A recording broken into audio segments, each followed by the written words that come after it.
Friends, if we say that the birth of America was due to debt, then perhaps nothing is wrong. In fact, in 1775 to 1783, as a result of the Revolutionary Wars, America gained independence from Britain. These wars were fought with the money of the loan.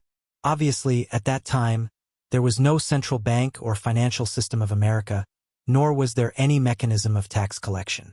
The American Finance Department, which is called the Treasury Department, came into existence in 1781 during this war. At that time, the bankers of the Netherlands, the government of France, and the local capitalists of the United States borrowed money from the American founders. Because at that time, 13 colonies were struggling to gain independence from Britain. Therefore, there was no system of tax collection at all. And anyway, this war started against the illegal taxes of Britain. Therefore, it was not wise to collect taxes from the American people to fight this war. There was also a risk of losing public support. At the end of this war, in 1783, the American loan was $43 million. In 1812, there was another war between Britain and America. In fact, Britain was supporting Native Americans against the expansion of America. And this war was fought on maritime rights. At the beginning of this war, the American government's loan was $45 million, which reached $119 million at the end of this war in 1816. In the 1830s, during the time of American President Andrew Jackson, America finally paid off all its debts. And this is the only time in America's 250-year history when there was no loan on the American government. President Jackson, however, also succeeded in doing this by selling the lands of the American states and reducing the expenses on infrastructure. Remember that in 1803, America probably made the biggest real estate deal in human history, and bought a 3-time larger land plot of 21.5 million square kilometers from the French government. This land plot was bought at very low prices. This plot was later sold to the settlers by the American government. And the money obtained from the sale of this plot also played a role in paying off the American loan. In 1846 to 1848, America fought another war against Mexico. As a result, 8 states, including California and Texas, are now part of the United States of America. In this war, 13.7 million square kilometers were added to America's land plot. And as a result, American loans were once again increased. In 1860, before the start of the American Civil War, American loans had reached $65 million. During the Civil War, American loans increased rapidly from $1,860 to $1,866 and reached $2.7 billion. Since then, American loans have never been less than $1.5 billion in history. Some experts even say that America is still paying the price of this civil war. Anyway, after this war, American loans definitely decreased in terms of GDP percentage. Because after the war, the American economy had developed very fast. Remember that during this time, in 1867, America bought Alaska's vast area, which is almost twice the size of Pakistan, from Russia for only $7.2 million. After the American Civil War in 1898, a brief war with Spain also took place in America. But there was no significant increase in loans. And until the beginning of World War I, that is, in 1915, this loan was about $3 billion. During World War I, this increased dramatically. And in 1920, this loan increased to $26 billion. In 1929, the stock market crashed. And to deal with the Great Depression of the 1930s, government expenses increased.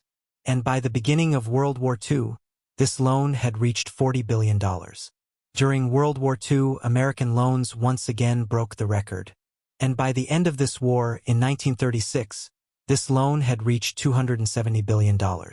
According to various estimates, this war cost America $323 billion, which is today $5,800 billion or $5.8 trillion.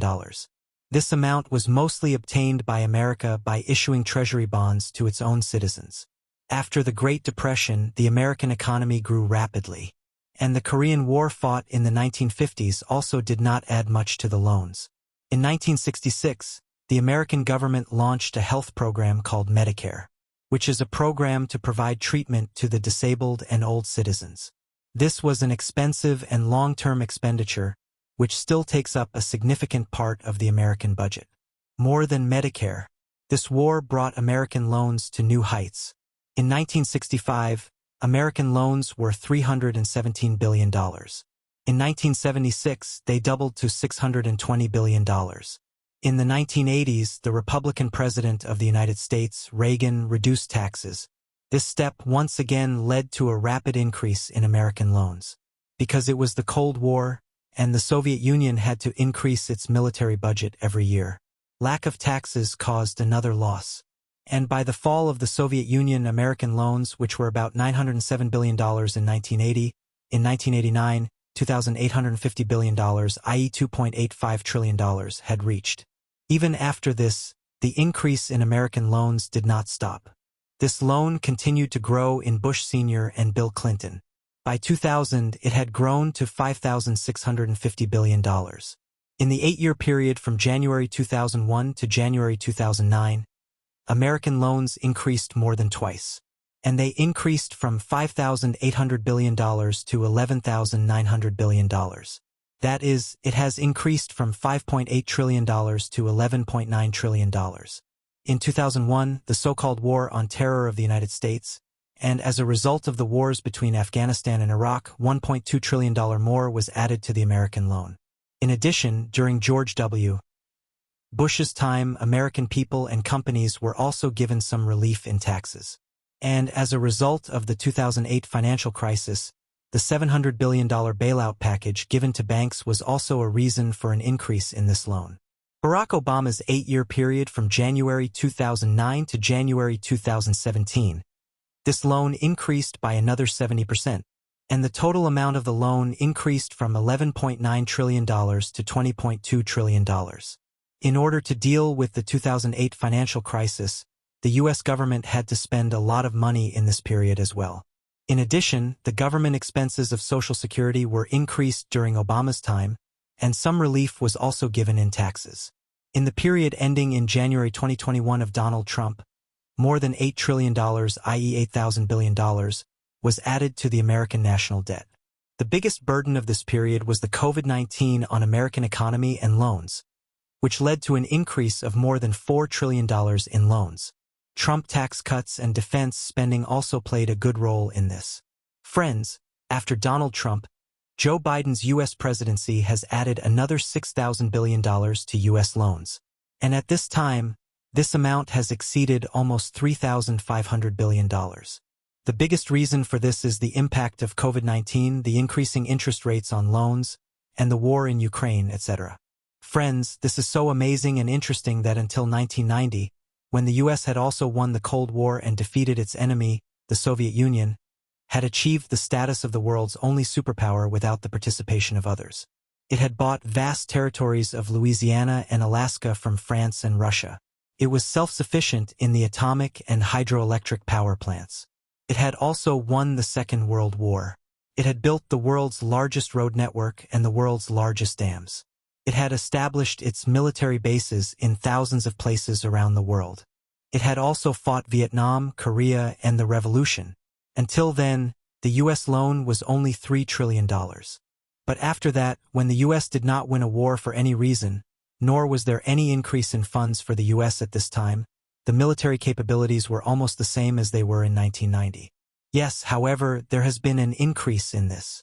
On the contrary, Russia has once again emerged as a military power and is also challenging the U.S. China has also become an economic superpower. Despite all this, this loan has increased from $3 trillion in 1990 to more than 11 times, i.e. more than $34 trillion. In the last 2 or 3 decades, the budget of thousands of billions of dollars has increased, and it is now the custom of the United States to take a loan on interest.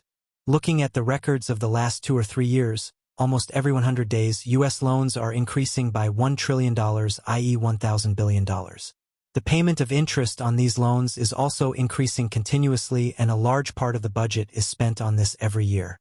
In 2023, the U.S. government paid $669 billion in interest on these loans, which makes up about 16% of its total budget. In 2024, this amount is expected to increase to $870 billion. And the interesting thing is that if this happens, then it will probably be the first time in American history that the payment of interest will be more than the budget of the United States.